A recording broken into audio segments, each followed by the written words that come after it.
And with that, let's move on to our next speaker for the day. The first speaker, for the day. And this speaker needs no introduction because he has been introduced yesterday by Brother Kani. And with that, we'd like to welcome Brother Satyajit again. Om Shri Sai Ram.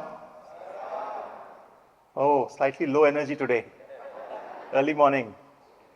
Om Shri Sai Ram. Thank you. That's the right reverberation that's required. Offering loving and prayerful salutations at the lotus feet of our most beloved Bhagavan. Esteemed elders, dear brothers and sisters, a very, very loving Sai Ram to all of you. How was your evening yesterday?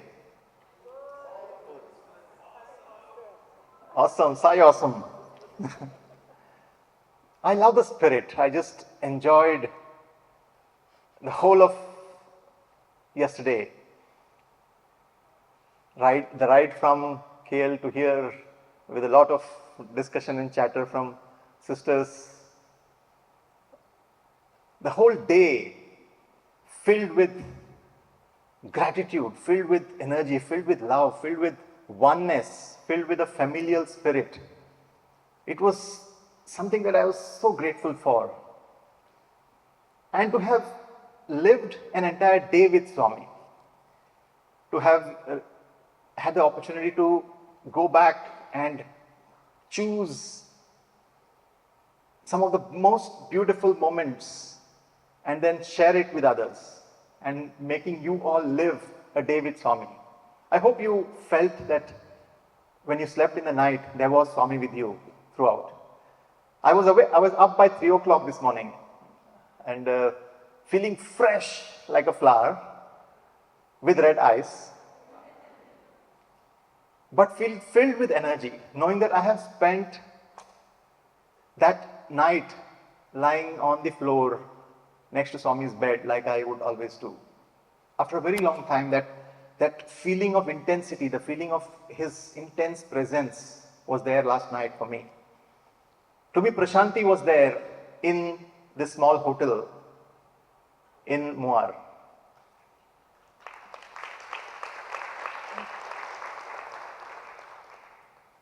I think that is what it means to have satsang, is it not?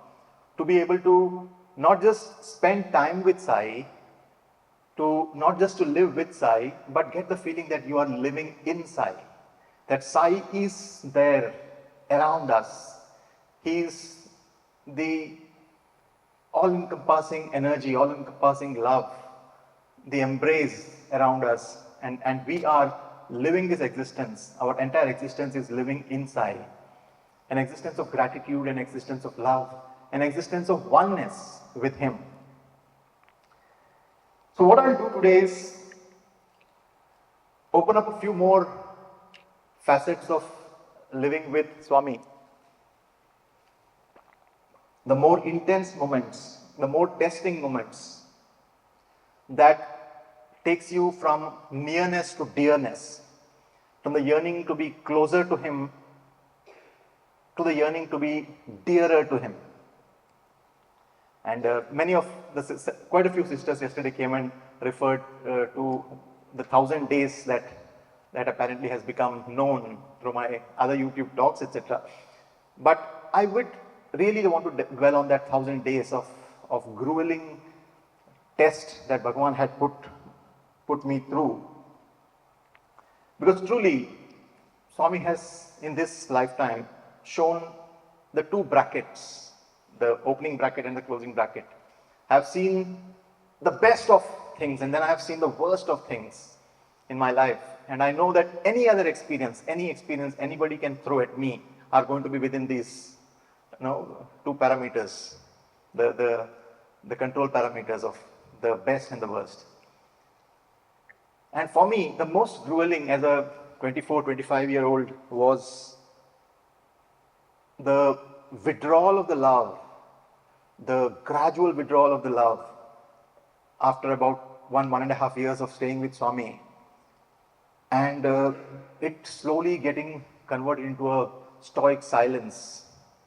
So I would be with Swami. I continued to stay every single day of that period with Swami. I was there at his lotus feet doing Pad Seva, but that love was missing. I would not, that love was withheld. That for some reason, I found that, that I would be doing mistakes. Every single thing that I do, there would be a mistake. I would forget things. I was, it was a grueling experience. I had once I had forgotten, we had gone to Brindavan and I had forgotten the checkbook bag, the briefcase in which, the trust checkbooks are there. That was missing. Once we visited Brindavan and I realized that I had not brought the keys to Swami's room, and that was left in another bag. There was, there was one bag of Swami which I was supposed to carry, but the key was in another bag, and we had to break the, I was sitting with a hacksaw and cutting Swami's room lock. So, when the love is withdrawn, you start blundering, you start stumbling, you start feeling inadequate. And it was a harrowing experience. And I'm consciously telling these things because, somebody yesterday, some of the brothers came and said that I feel so jealous that you spent so much time with Swami. Not easy, brothers and sisters, right? Not easy. Because first of all, it is not a good thing to compare one's life with others. Because, one of the most important lessons that I had learned at Swami's lotus feet was that I was sitting at his feet much before all these things had started. And, I was, dazzled by one of the senior brothers or, senior devotees who was doing unbelievable things, who was coordinating, organizing such wonderful things. And I was sitting there, doing just the Pad Seva to Swami and, maybe doing a little bit of finance. And I said that, Swami, they are doing so many things, Swami, and what am I doing? I'm not able to do anything. And then Swami gave me a tight thing on my head and said that, bad boy, compare karta hai, compare chesta vara chi. And he said, do not ever compare ever your work. Everybody's role in the Sai organization is different. Everybody has to perform different things, but all those small things add up to a complete whole. Right? Every role is important. So for me, that withdrawal of love during these 1,000 days was, made me feel lost completely, right? I found myself for the first few months wandering. My memories are of the Brindavan bungalow, the Trai Brindavan. I had a room, Swami had given me a room in the ground floor. And, after Swami would go, I would be going around, wandering aimlessly alone in that house, going round and round. And it's a round house, so you only keep going round and round in circles. I would go out into the lawns, again the round lawns, go round and round in the lawns. I started talking to the birds. I used to whistle, I used to listen to the birds' voices. But completely lost, not knowing what am I doing in life, not understanding the purpose in life.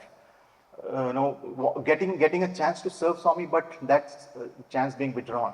I spoke yesterday about the 7 to 10 period, right, where in Parthi, Bhagavan would call the cooks to do Pad Seva for him in the kitchen, and I would be seated there, eating those slices of apple, feeling horrible, saying that, am I here to sit and eat in front of Swami?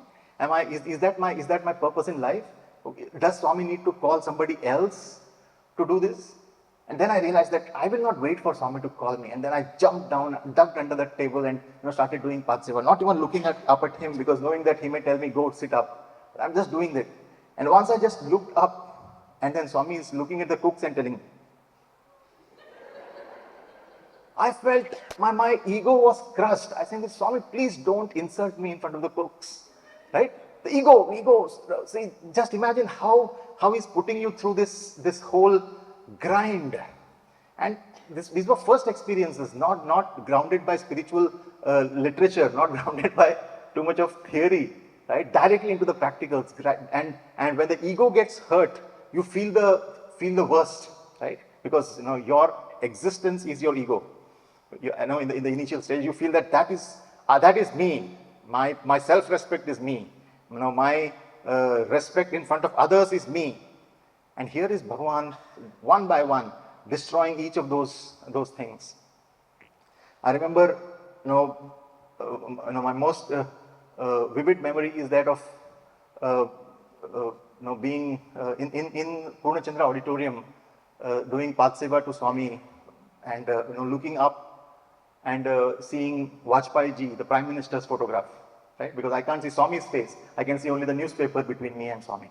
The entire world of news was there between me and Swami. The entire world was there as a curtain, and I was doing this seva. And Chiranjeev Rao sir, my good friend, 80-year-old friend, he would come, and then as soon as he comes, the newspaper would part, and Swami will tell, go.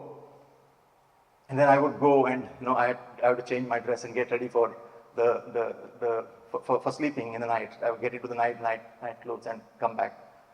And for days together, I mean, just imagine 1,000 days, right? 2.5, 3 years. I would be seated next to Swami in the car, traveling all the way outside. Everybody thinks, how fortunate Satyajit brother is. He's sitting in Swami's car and this and that. Can't offer a glass of water to Swami. No, without getting a snide comment. Can't. I didn't ask for it. Just go again, fumbling, again the worries, forgotten to pack things. And then one day we were going from Parthi, we had got down at Madurai by aircraft, and we were going up to the Kodaikanal hills. And then Swami asked for even Onda. Is there anything? Normally we used to pack murukkus and chaklis and some savories in the car, and it used to be there in the packet.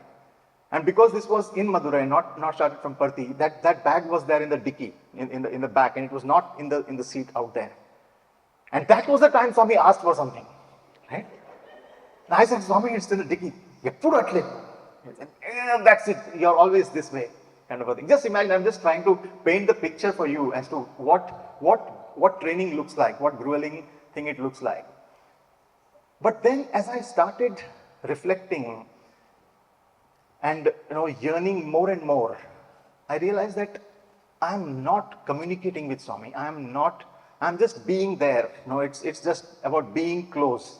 It's like many of us are probably part of the organization for the sake of being part of the organization, right? Is there that yearning? Is there that pining that to do more?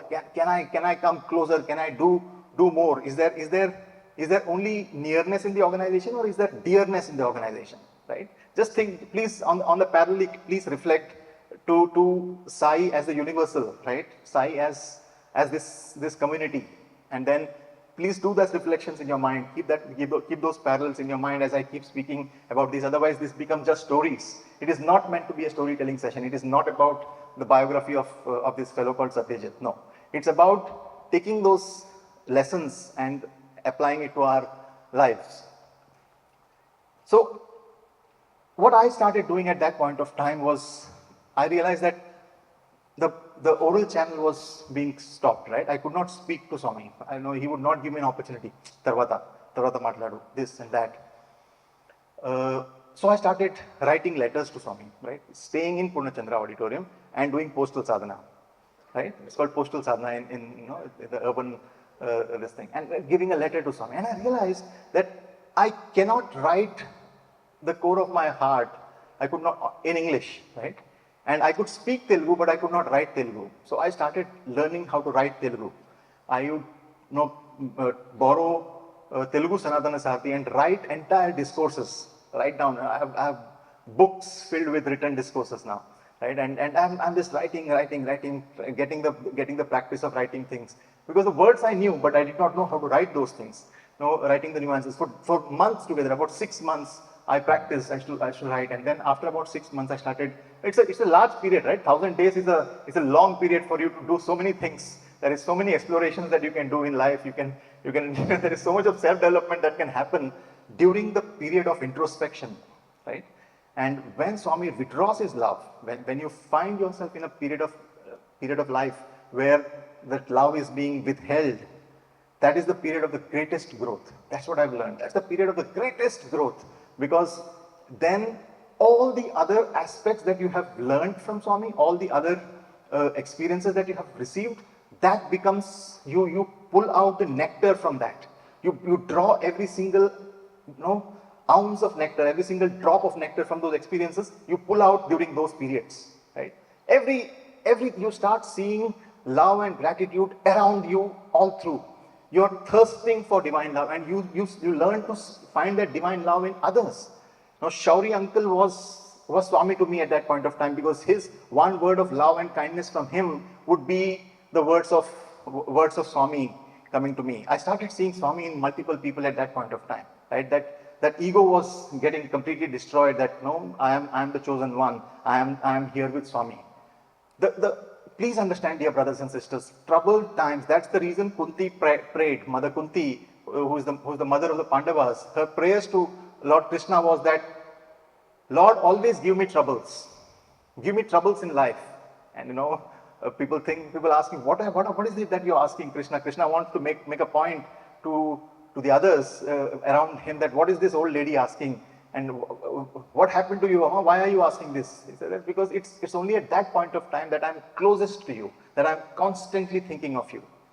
Troubles are Swami's gifts, right?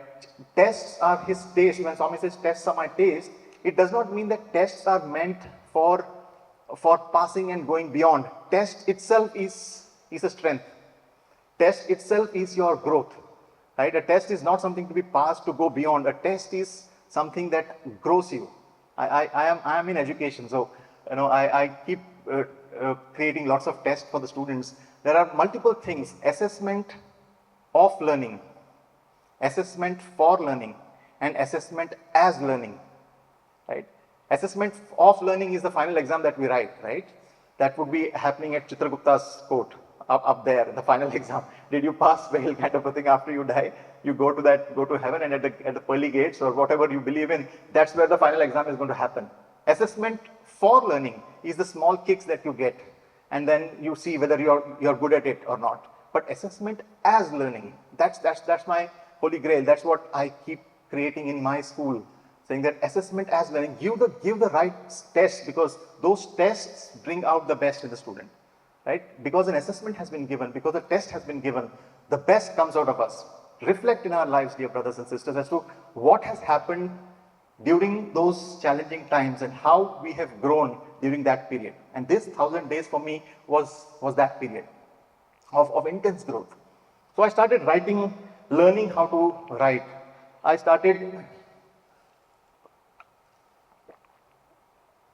reading lots of Sai literature, lots of books. Loving God was my favorite. Diana Baskin's book was became my favorite, because they talk about the pining for the Lord. I mean, Kasturiji's book is one of the most precious books.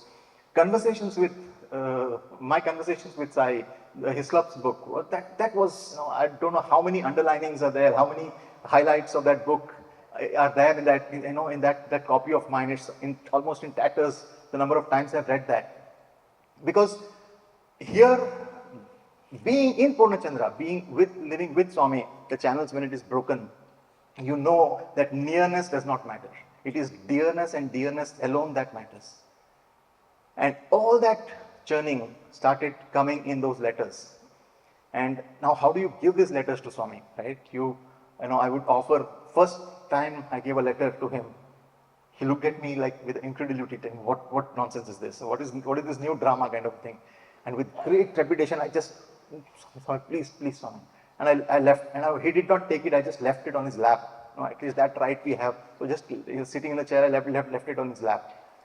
Then I would not take the risk, maybe if, I don't know what he'll do. Then I would just leave it on his chair, on his sofa. I would just leave it and go. When he was not there, I would leave a chair, because I know that motion is there, right? Take from the left, put it on the right. Take from the right, put it on the left, the letter. So on the right, I would strategically place my letter, right? And then come back and see whether that letter is still there, whether it's gone. I mean, just imagine the pining, right? To do that. But this this sadhana about continued for about 6 months, right? I would have written countless letters during those periods. I remember once trying to give the letter when Swami was entering the lift. Hey, he did this, right? And I just shrunk back. And during this period, there was one of the days. I remember I did not catch it then, but now when I reflect back, I realized lessons that were there from that one incident. I remember we were in Vrindavan, and there was this very loving devotee of Swami who had come from abroad, and we were just, Swami had told me go sit in the car. I had gone and sat in the back seat, and Swami had sat in that car. We were from the back door. We had come out from the garage. Swami had entered, and we were sitting in the car. And as we were coming out, Swami saw this gentleman. Ayo, I know Chade. Oh, he has come. Oh, he started looking there, here and there, right? I said, Swami, can I get down? Can I make him sit? Bangaru, Swami said. Gold. Bangaru means gold. I'm telling you, I was in tears, brothers and sisters, because, after like so many days, right? This was maybe 1.5 years into the grinding period. And then all of a sudden that word Bangaru, which used to be a common word, that word Bangaru coming to me, I realized that I had not heard this for hundreds of days, for months, for a year and a half, I have probably not heard this word, that Bangaru. And that note saying that for letting go of your seat for somebody else, that word Bangaru came. That reflection did not come at that point of time. I just was happy that the word Bangaru came, right? But then I realized that, slowly I started, grooming others. I started, because I was not getting a chance to serve. So I used to, help other brothers to, go forward and, just take this handkerchief to Swami here. Look, observe when Swami does this, you should give a handkerchief. So I started training some of the other younger brothers, and the footstool should be this way. Now, I don't know if you noticed, I turned the padukas. The padukas were, the toes were facing that side. Maybe it would have been very difficult for Swami to wear it, right? So I just turned it this way, where the toes are facing this way, right? So we are putting the padukas from our perspective, as we want to see the padukas. For me, the immediate thing was that, it should be the other way. It's like Swami should be able to wear it. These small things, right? It becomes part of our life, right? And to teach other brothers who were around Swami to support this. And slowly these were things that I started doing naturally.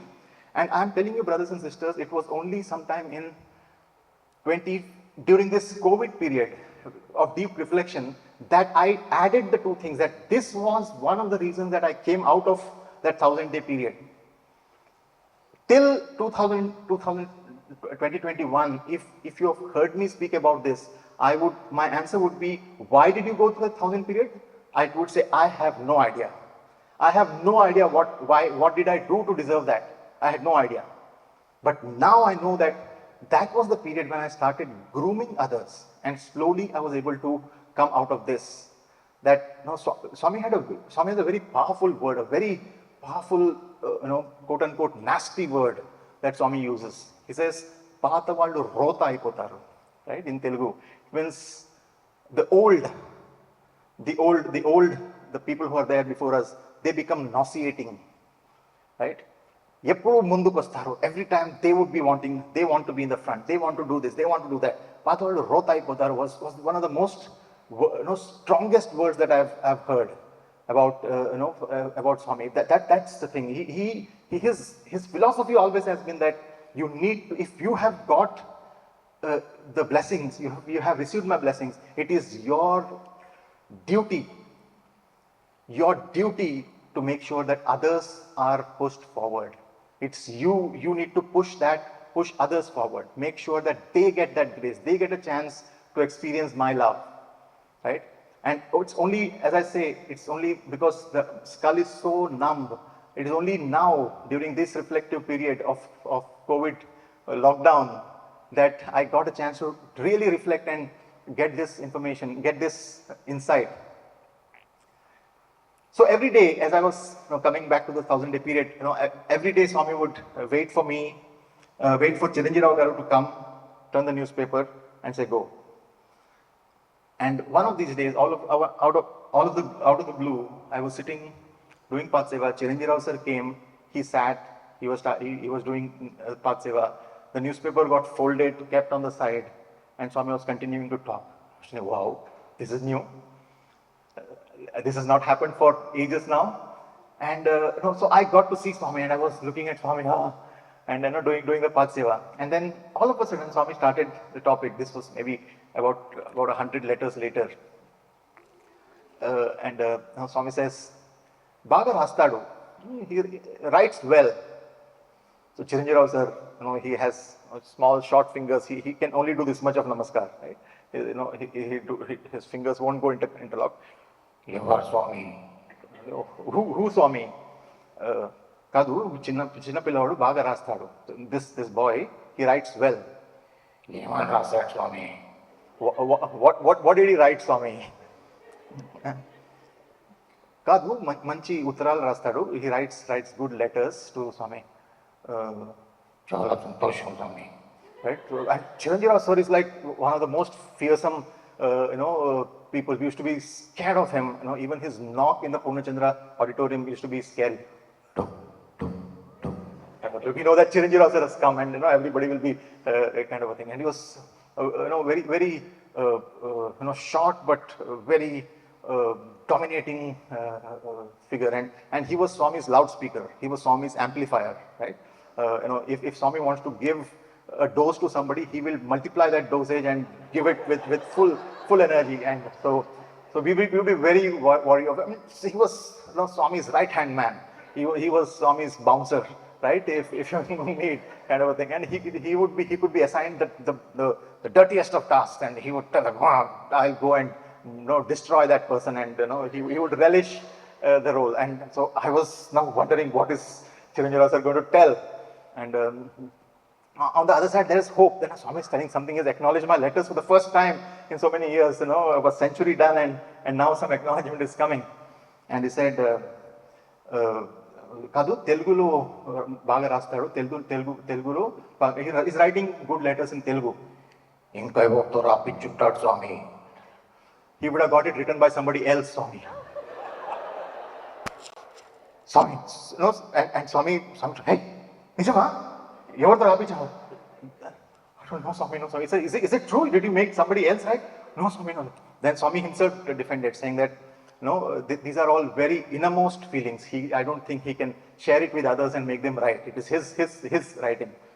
Swami. Right? So one of the best things about Chiranjeev Rao sir is, we used to keep, we youngsters used to make fun, saying that Chiranjeev Rao sir is like, he'll find the direction of the air, right? Like a hunter, right? So which side the breeze is blowing, right? And then he will align himself to that, right? So if he sees that Swami is in a praising mood, he will be the best praiser. He will praise you to the hell. The moment he senses that Swami is in a blasting mood, he will be the loudest. He's an amplifier. The best thing about, really, when I reflect back, we were too young at that point of time to understand, but when I reflect back on his personality, about Chiranjeev Rao Garu's personality, it is, he has no opinion of his own. His opinions are only that of Swami. He is the pure amplifier. He is absolutely the amplifier of Swami, right? And so then I thought, okay, then Chiranjeev Rao sir has now subsided, and then he's not amplifying yet, but he subsided. And then Swami started telling, where did you learn to write this, that, and all those things? And that was the end of my 1,000-day period. Right? The intense sadhana that one has to go through to find dearness in spite of being near, right? To all of us, dear brothers and sisters, have found Swami in one way or the other. Right? All of us have found Swami in one way or the other. Right? We now know him. We have come near to him, physically, spiritually, emotionally, mentally, whichever way we have come close to him. Right? But then the testing phase is going to come into every single life. I know when I had joined, when I reflect, one of the reflections during those 1,000-day period was that when I finished my education on 31st of March 1998, and on the 1st of April 1998, the very next day, I was inside Trai Vrindavan. I was with Swami. When I joined in 1991, there was one brother called Srinivasulu who had finished his MSc Physics and he was waiting. I finished my BSc.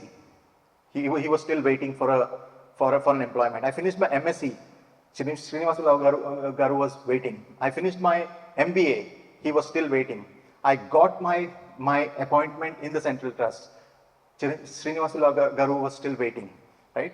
8 to 9 years he waited before he became, as an assistant editor in Telugu Sanatan Sarthi. Today I think he's the editor of the Telugu Sanatan Sarthi, one of my most respected senior brothers, one of the softest persons that I have seen, right? My reflection was that was the waiting period that he had gone through before being accepted, right? Each of us have got Swami very easily. We have gone through our waiting periods, but we will be put through the test. Each one of us will be put through the test. Our egos will be challenged. Our egos will be hurt. Our belief systems will get impacted.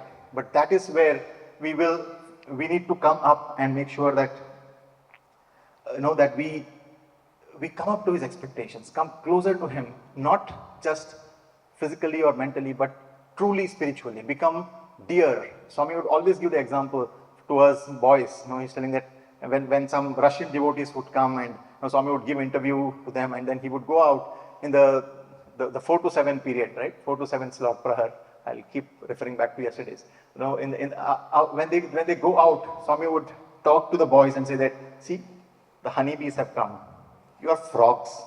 You're frogs in the well. All of you are frogs in the well, doing nothing but eating mosquitoes here. But they are the ones who have come and taken my nectar and gone.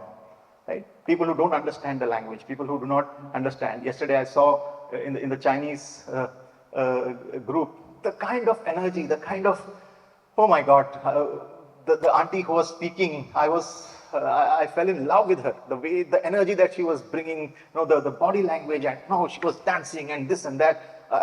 I did not understand a word of it, but I could sense that she had the entire audience in her, listening, taking every single word from her, drawing words from her lips, right? That's the power of love. That's where when there is yearning, you get the deepest nectar, the most nectarine learnings from Swami.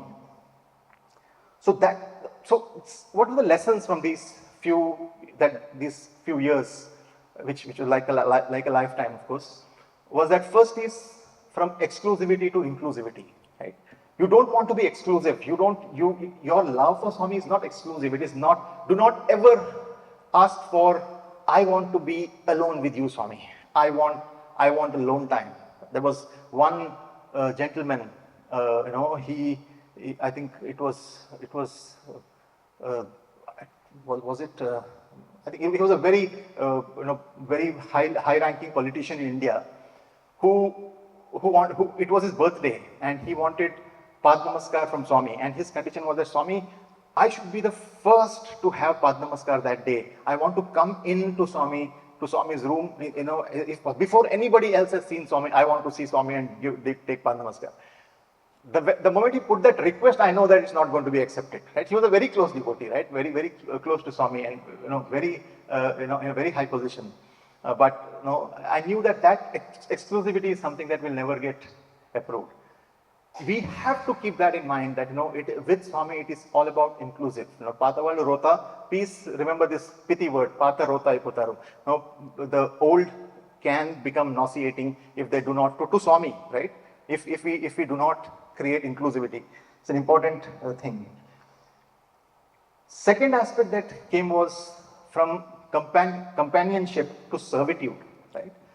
It was not about being a companion to Swami. It's not about friendship. It's not about being there, enjoying Swami's company. It is about being ready to serve, about the desire to serve. In the letter that did the trick finally, I think, had a line I remember where it said, Swami, Atma Truptika Seva Cheyalekpotunnanu. That means, Swami, I am not able to serve you to the fullest of my Atma, fullest of my soul.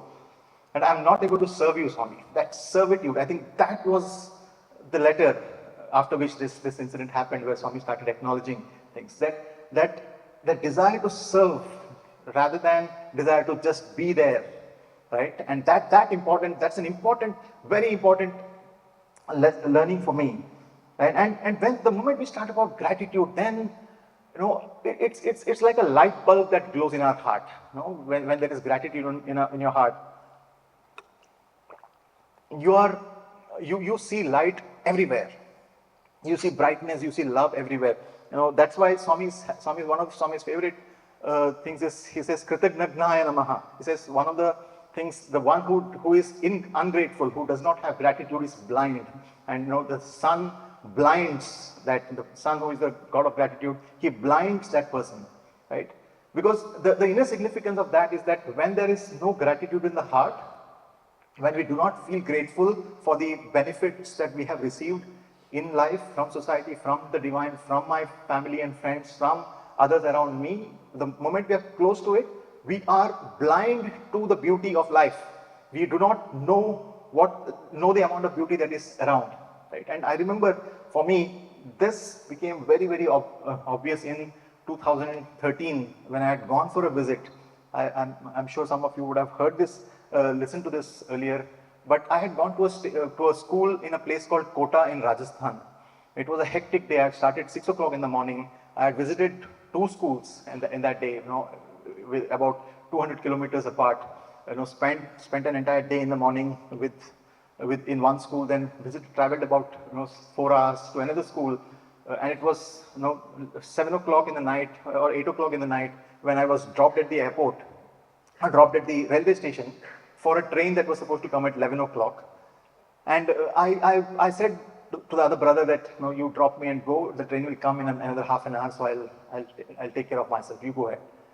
The train was, as usual, 2 hours late. It was 1 o'clock in the night where the train finally came.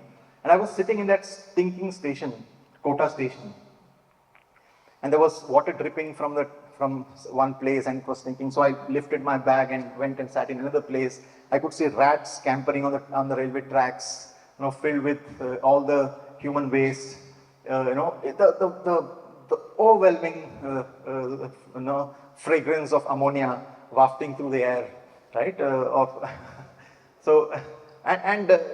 We had chemistry, we had biology, all zoology, everything there, right? And in that station, there was spirituality. I remember sitting there exhausted, midnight, with having spent 18 hours on the road, sat down and just started thinking of the day, the small rose that small child had given, the Sairam Bhaiya that I had heard from some of the teachers, the joy in their faces, the inspiring speech of the principal that day. And just that word thank you came from my heart, right?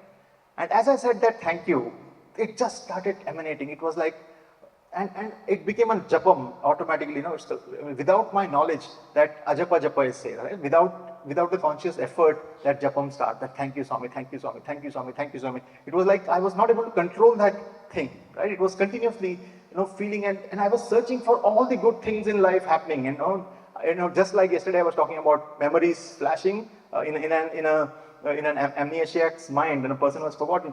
The things flashing, moments of gratitude just started flashing in my mind, and there, in that chemistry and zoology lab of a railway station of Kota, I created my heaven. I created my Prashanti Nilayam, right?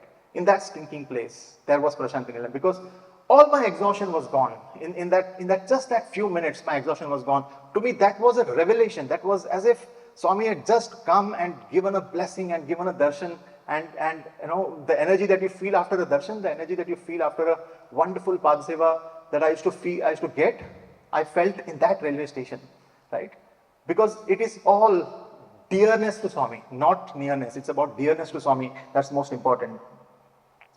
Third aspect that I realized was about moving away from rigid dogma to a loving softness, right? Once we have sacrificed for Swami, we always think that we have sacrificed for Swami, right? Once we have sacrificed for Swami, we feel that we have the right to be dogmatic. that this sacrifice is the only right way of being with Swami. I have given up my Sundays for these many weeks, these many years in a row. Every second Sunday I have worked, and this is the only way to serve Swami, and that becomes dogmatic. I have spent 13 years with Swami, and that is the only way. Anybody who has done less than that is, has not served Swami. Ego can come with seva. I realized that my belief is I have not worn a colored dress for 15 years after that red shirt incident. Oh my God, what a pure soul I am. Right? I do not wear a shred of color on my body, kind of a thing. My God, the ego of that. I did not realize how full of it I was, right?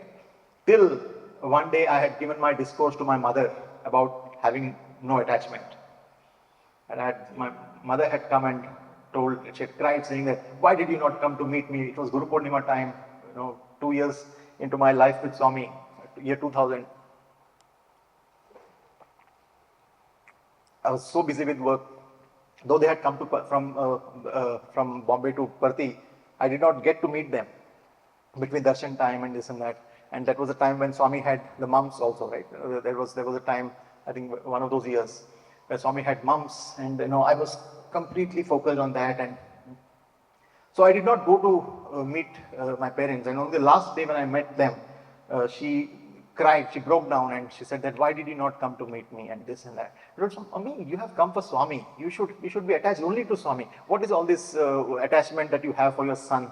This is not spirituality. And a beautiful discourse like Shankaracharya I gave to my mother, right? And my dad joined me with equal vehemence like Vivekananda, and both of us gave our peace of mind to mother about having attachment and this and that.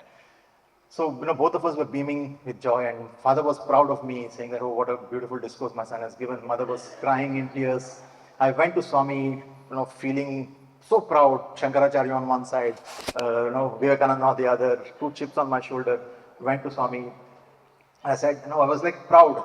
And I told Swami, this was, I think maybe this was a trigger for that 1,000 days. I don't know. Right? So now that I'm putting it chronologically. I told Swami, I went and met parents. What happened? What did they say? And I said, Swami, mother was crying. I told mother not to have attachment, this, that, and all. He kicked me. He pulled out his leg that I was doing Patsavai, kicked me and said, Chi, buddhi ledhu niku. Chi, atla cheptavara mammaki. Is that, you don't have common sense? Is that how you speak to your mother? Is that how you speak to your mother? Mother has every right to have attachment.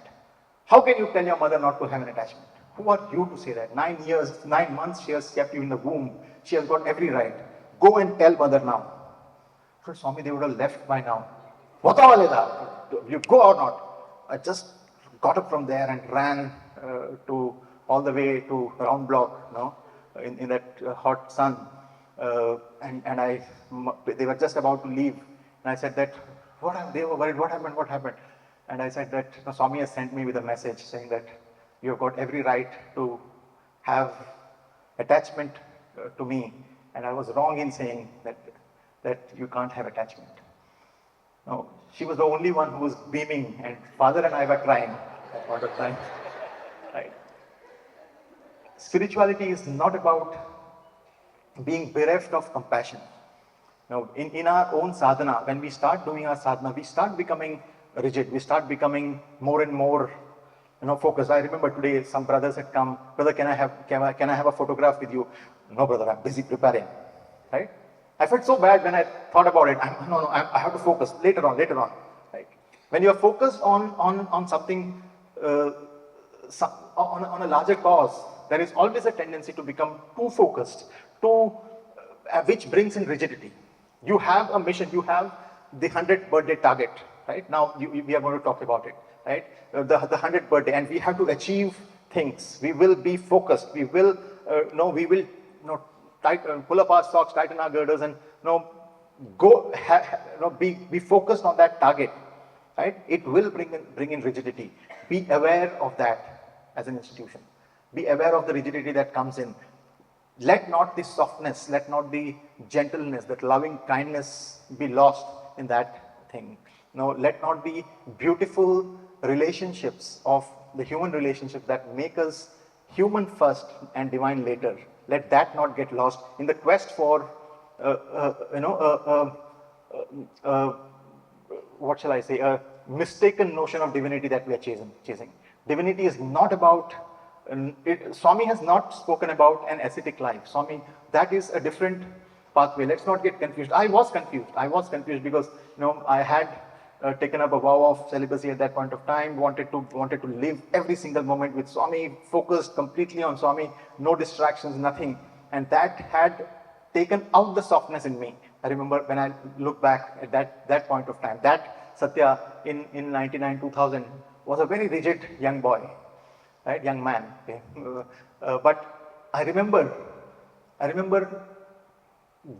being reflective about it later on, and repenting the opportunity lost of being close to my mother. The amount of love I've seen Swami showering on my mother, because that made me open to, that made me open my eyes to what she's going through. Then I started kicking myself. Where did my empathy go? Where did I lose that tenderness in my heart as I became, as I held on tight to the Lord's feet? How can we not limit the Lord to just one aspect of which is about determination, and see that the Lord is everywhere? How can we live our life inside? How can we be inside, knowing that we are just one of the beautiful creations of Swami, and we are all experiencing Swami in the same way? That if you really look deeper, if you look closer, you will find Swami around you. You will find Swami in the eyes of that young child who is coming and offering a flower to you, of a good friend who is giving you an advice. There is that aspect. I told yesterday that Swami is a peeper, right? Let us be able to see Swami peeping through the eyes of our brothers and sisters. That is Swami inside that pupils, right? Peeping at you, knowing that is this body, these eyes, these eyes are just the windows of the Trai Vrindavan through which Swami is opening and peeping at you. Are we able to see that? Are we able to synthesize all our experiences over the last 2 days? And having lived that one day with Swami, can you make it part of you? Can it be a reflective enough? Can it be enough information? For it may be just an information or an experience right now for you to reflect as if it's your own. If that is done, then I'm happy that this hectic visit of 24 hours to this beautiful place has been a success. Please, if a few of you can reflect on this, it would be very, very powerful. Next reflection for me was a movement from friendship to surrender, to offering oneself, from sneham to atmanivedanam, as we say. Right? Living with Swami put me through multiple roles, and I had to come up to the expectation on all these roles. I told one yesterday, right, about taking a stance, the courage to take a stance. Chira, bhayapadtao, anvitki bhayapadtao. You're scared of everything. You're afraid of everything. You don't have the courage. Was a continuous refrain for me as he groomed me. Then I had to groom others. I had to take care of the other brothers who were coming. I had the role of a head what's it called? The person who maitre d', right? Who serves in the hotel, who's in charge of the entire serving in the dining hall. And I would learn how to fold handkerchiefs in the like the bishop's mitre, or those kinds of folding of the handkerchiefs. not handkerchief, the napkins, the table napkins, and when guests come, I would teach the cooks to do that. I was that. I was also the cleaner of the bathroom. I was the washer of the clothes. I had to be dressed in spick and span white and be pulling and pushing Swami's wheelchair. I had to be the driver when it was required. I had to be the mother of a 85-year-old Swami. I had to take care of multiple roles. I realized that surrender is about being ready for any role that is expected out of you. Any role that is given to you is something that you need to put up. And the beauty of that is that in each and every role that you put, that you are given, each and every relationship that you develop with Swami, there is beauty. There is something so wonderful that comes out of that relationship. It is not just the relationship of a devotee to the Lord. It is not just that Navavida Bhakti is that it became real in those 13 years of my life. As I spent multiple phases, when Swami had a fall and he had a fracture, the kind of attention that had to be done was different. As Swami's health started deteriorating towards the last few years, the kind of courage that it took to take care of Swami, to see the Lord of the universe, the most beloved aspect of my life, slowly becoming a frail body there, to go through that and to take the courage to call a doctor when required, to get blasted for calling somebody without his permission, to fight with him, to say that Swami never ever shouted me for calling a doctor. That is one thing you cannot shout at me for, right? I mean, the various phases of life that Swami went through, as Swami's physical body went through those things, right? As I said, in that frailty of the physical form, that spark of watching a pigeon with the same intensity as a leopard, right? On the hospital bed, Swami saying that Haiga Unanu Bangaru, I'm comfortable, I'm happy on a hospital bed with things in his arms, in his hand, with drips and other things, poking him all over, saying Haiga Unanu Bangaru, I don't need anything, I'm comfortable. The spirit, that loving spirit, that divine spark, that divine effulgence was always there. But the physical body needed taken care of. And Swami had very early in life told me that this body is your responsibility. It is your responsibility to take care of this body, right? And to go through the entire journey, to have seen an entire lifetime in those 13 years, right, is an experience. And that brought very deeply into me that it is not that sneham, that friendship. Yesterday there was a discussion with one of the sisters. She said that the best relationship to have with Swami is that of friendship. Am I correct? And I said yes. But then I wanted to correct. I wanted to say that there is something more. Because friendship can sometimes be demanding. Friendship, you have a right in a friendship, saying that how dare he ignore me. And when we are in a relationship with the divine, you should have the right, but then you need to go beyond the right. He will give you the right in the beginning, but then he is the master. The divine is the master. And that divine today is yourself, right? He's deep within your conscience. You have to be friendly with your conscience. Swami's example of turning the mind towards, mind is the key, right? What happens? Turning towards the, I'm testing now. Turning towards the mind is, when it's turned towards the senses, it is attachment. You are imprisoned. When it's turned towards the soul, it is liberation, right?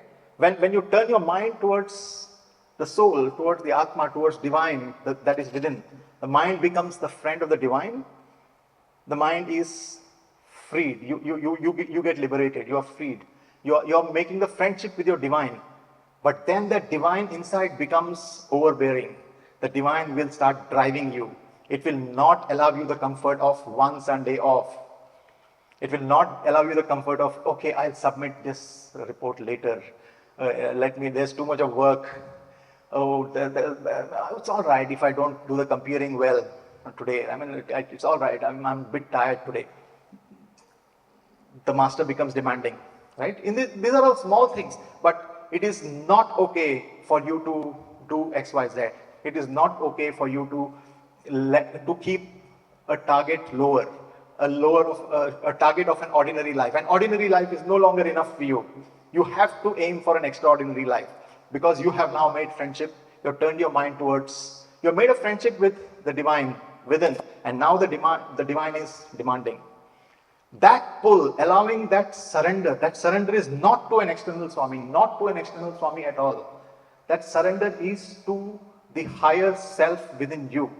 There is always, I am very, very keenly aware of the capital S Satya and the small s Satya in me. Both the Satyas are there existing at every point of time within me. The small Satya always finds excuses. The small Satya puts on weight, right? And there is a big Satya that always keeps kicking and saying that this is not what is expected of you. And that capital S will not let you, the capital letter will not let you be in peace. That unless there is complete surrender, right? And that is what surrender is all about. I'll end with one final incident. This was after 2011, right? On 24th, when we came back with Swami's body, that evening, the body was prepared and it was kept in the Kulwant Hall. And when I went back to Yajur Mandir, my home for 6 years, 5 years at that point of time, because in 2006 we had shifted from Purnachandra to Yajur Mandir. I was told that I cannot enter Yajur Mandir. Right? The starkness of reality hit on the 24th of April. Right? The politics of all those things hit me on the 24th of April. Right? That I was not allowed to go in.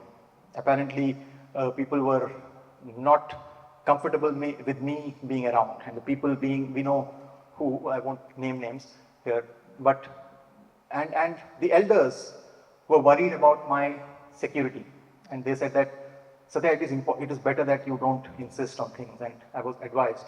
I wasn't given a room. I spent about 2.5, 3 months with my friends who are also employees, with my colleagues. I said that I will share a room with some of my brothers, and it was good that I shared a room with somebody else, because I don't think I would have survived alone in that period of time. And then I was told, for my own safety, there were security guards for, I don't know for what reason, there were security guards. There were allegations about Swami not being given the right medications and this and that. It was all in newspapers and whatnot nonsense. In the ICU, inside the ICU, when we were there,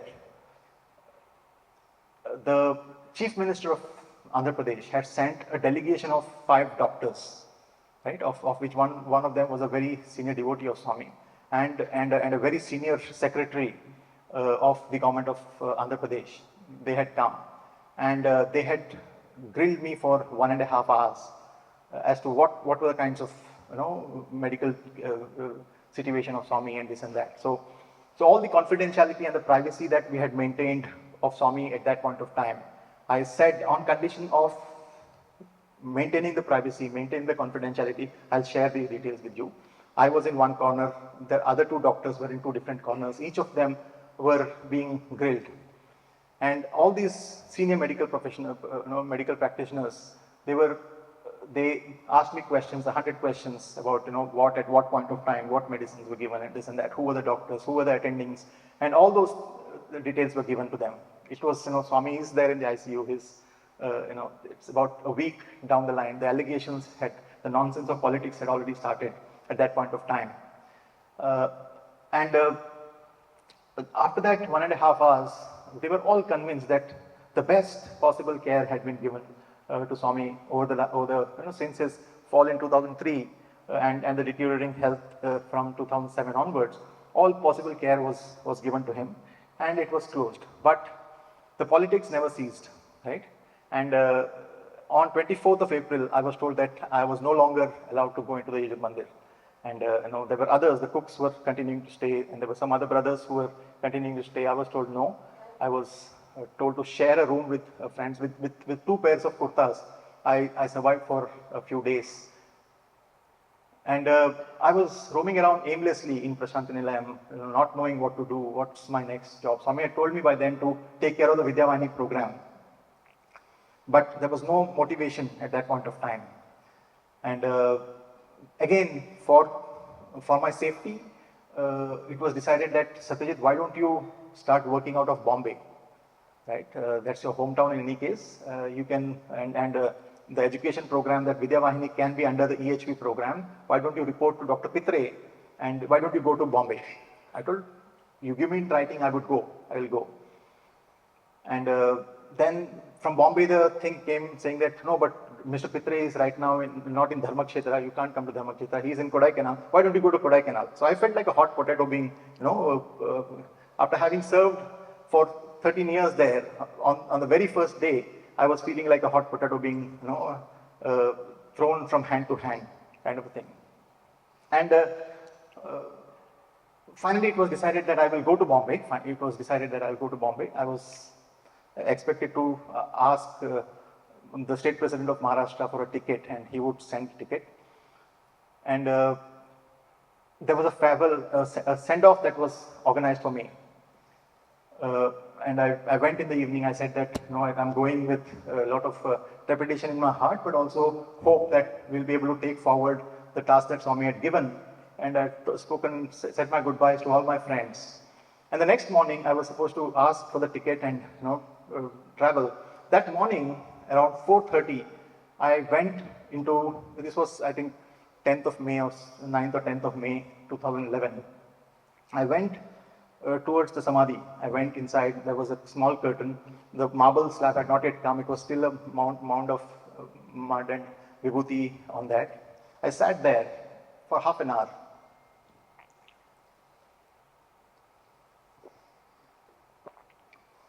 And my only prayer in that thing, it came from the depth of my heart. I don't know how those words came, but the words were this: Swami, let my core not get affected by all this.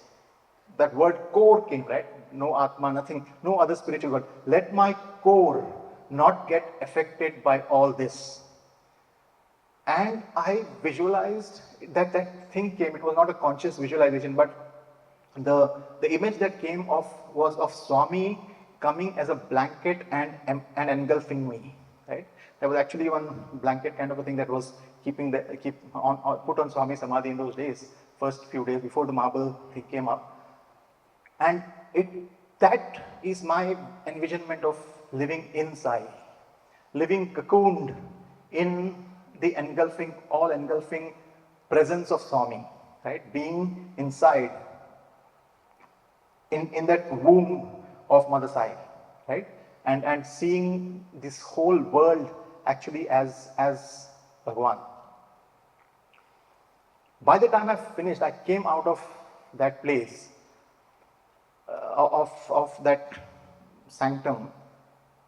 No words, no discussions, no thoughts, but absolute clarity that I am going to go and sit in my table in the office. Right? Whoever wants to do whatever, let them give me in writing, I will go. And I sat in the office and then served there for the next 7 years, taking Vidyavahini to its, wonderful, the journey of Vidyavahini has been that Swami had given me in 2010, late 2010. It was what helped me survive that phase, right? But that clarity saying that this is Swami, nobody else can come between me and Swami. This is the task that Swami has given, and Swami will make sure that it will happen. That Swami is mine, Sai Hamara, right? And what we need to do is that Sai Hamara Ham Sai Ke. That's the only connection that matters. Nothing else matters between you and Swami, right? Nobody told me a word after that, right? The elders who were worried for my safety, realized the stance that I had taken and said that we will support you in whatever is happening. For 3 months, I moved around with these security guards, young boys, 19, 20-year-olds with guns with them, four of them in whites and mufti. They were walking around, and sometime after Guru Purnima, I said that I don't want this security. I told the secretary, please get this security removed. I don't want to be constrained by this. This is not the way I want to live my life. I'm traveling on Vidyavahini work. This phase is over. And things started moving. Taking a stance in the most difficult of times, taking a stance was something that Swami had ingrained during those 1,000 days. Telling that you need to be close to me, you need to be dear to me, right? And so what I realized at that point of time is that when we have a direct connect with Swami, when Swami is purely and selflessly and unselfishly in an inclusive manner, right? With inclusivity in the back, you are connected to Swami. You can rally youth with you. You can drive a vision. You can radiate unbelievable amount of energy, unbelievable amount of positivity. I had the opportunity. I saw in those 7 years the ability to go to the nooks and corners. I had the opportunity of traveling the entire India 5 times. Right, I traveled to 20 states of India 5 times in those 5 to 7 years. Right, and the amount of energy that gets radiated with that pure connection with Swami is unbelievable. And it is my earnest appeal to the youth, to the young brothers and sisters, to feel that energy, dear brothers and sisters. When that purity of connection is there, when you take out all the, just brush away all the other unrelated, unnecessary things and just say that here is what Swami wants me to do. Here is his large vision for humanity.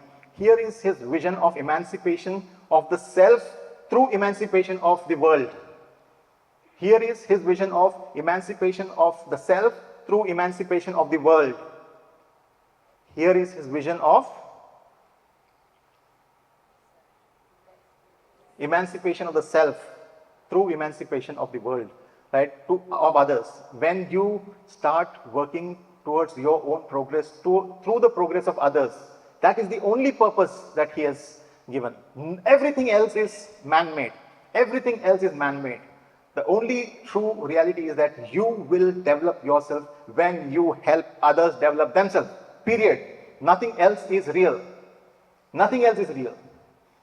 Once that clarity comes, your journey, I'm again now speaking to the youth here, right? Your journey, and when I say youth, it is the youth young at heart, right? Your journey becomes simple. Your journey becomes absolutely joyful. You can find Swami anywhere. You can find Swami in Parthi, you can find Swami in Bombay, you can find Swami in Bangkok, you can find Swami in Muar.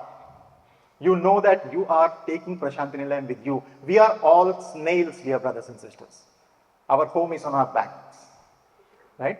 Prashanti Nilayam is on my back. I have never ever said Swami in Parthi when I had gone. I have never told Swami, Velli Vastam Swami, I'll go and come. I always said, Padam Swami Vellam. Padam Swami Velli Vastam. Come on Swami, let's go and come.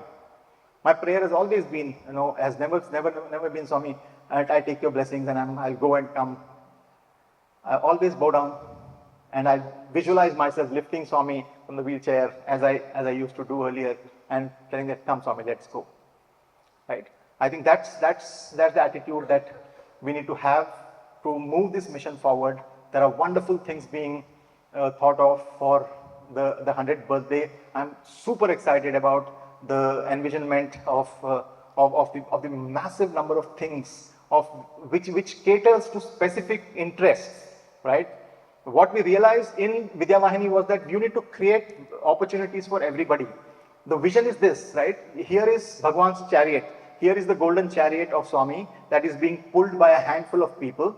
Our role as elders, as organization leaders, is to create the right hooks on the chariot so that more and more people can lasso their own ropes and start pulling, right? The task of the elders, the task of the organization leaders is to make sure that the hooks are in the right direction.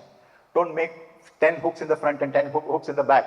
That everybody will start lassoing and pulling in different directions. That is what engineering is about. That's what organizational engineering is all about. Making the right hooks in the right direction so that there is positivity, synergy, and everybody can pull in the common direction.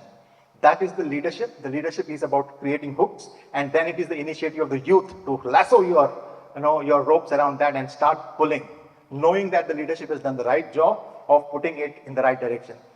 Every once in a while, come and tell the elders, sir, this hook seems to be in the wrong direction. It is pulling the chariot a little bit off. Bring it back. Do that respectfully, do that lovingly as youngsters. Go and tell the elders, telling them, sir, can this hook be changed from here to here? But never ever stop pulling. Never ever stop pulling. It is the energy of the youth that drives an organization.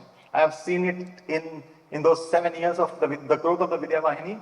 I have seen what magic can be done by ordinary people.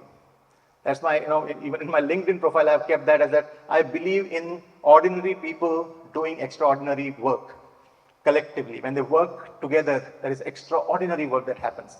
Dear brothers and sisters, this is the place. Your first meeting after this lethargy created by COVID, right? I had gone through COVID. I know what it means. There were days, this whole of 2002 or 2022, I have not spoken, right? Because post-COVID, there was no energy, no absolute lethargy. I was not able to come out, and that's why when I got this opportunity, within 24 hours, I jumped. I said that I have to go. I have to go. I have not been this active, in months now, in years now, right? But I feel rejuvenated. I feel energized, and I hope all of you go back with the same energy. I see a little bit of lethargy now sitting right now, but I hope you go back with energy, right? Thank you so much for this opportunity, sirs and brothers and sisters, and thank you for the patient hearing. Let's do some magic in the years to come. Let 100th birthday be a time when we go back and see that 100th birthday is probably 1,000 days away. Right? Maybe a little bit here and there, but it's about the time for 1,000 days. Let's go through our own 1,000 days. Find that dearness, find that nearness, and do some magic. Thank you. Jai Sai Ram.